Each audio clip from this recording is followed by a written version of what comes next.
इथले एक फार मोठे उद्योजक आहेत. आदरणीय मगर साहेब यांची फॅक्टरी आहे.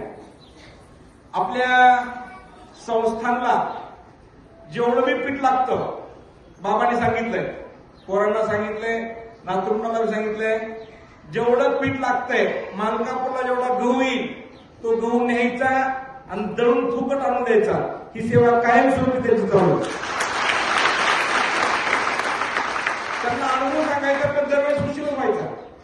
आज शेवटच्या 2 मिनिटात कळत आले. बाबा बोलतो का? रामकृष्ण माधवराव शिंदे, राहणार तालुका शेगाव, जिल्हा अहमदनगर.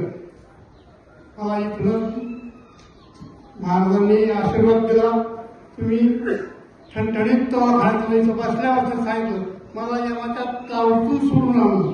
हे विशेष आहे. आजच्या घडीला महाराज म्हणून जे लिहिलेलं आहे ते एकदम बेस्ट पैकी अनुभवाला उतरलं आणि त्यांचा वारंवार आशीर्वाद भरतो. त्यांच्या लाखो कोटी कोटी प्रभाव असतो. टाळ्याच्या गजरामध्ये स्वागत करूया. मी बोलतो त्यांचं जे काही बोलायचं राहिले ते सांगतो. डॉक्टरांनी सांगितलं होतं हे पेशंट 1 ते 2 तासापेक्षा फार वेळ जगू शकत नाही. त्यांना तिथं जाऊन आशीर्वाद देण्याचा प्रसंग आला. आशीर्वाद दिला. आता किती वर्ष झालं तुम्हाला व्यवस्थित येतं?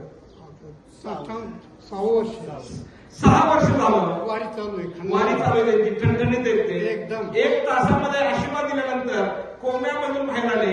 आता ते 6 वर्ष झालं ठणठणीत आहे. डॉक्टरांनी सांगितलं होतं पाणी सुद्धा इकडून निघून जातं, परंतु कोम्यामध्ये असणार हे काका आता 100% व्यवस्थित आहे. त्यांचं खूप छान चाललंय. त्यांचं आपण पुन्हा एकदा टाळ्याच्या गजरात स्वागत करूया.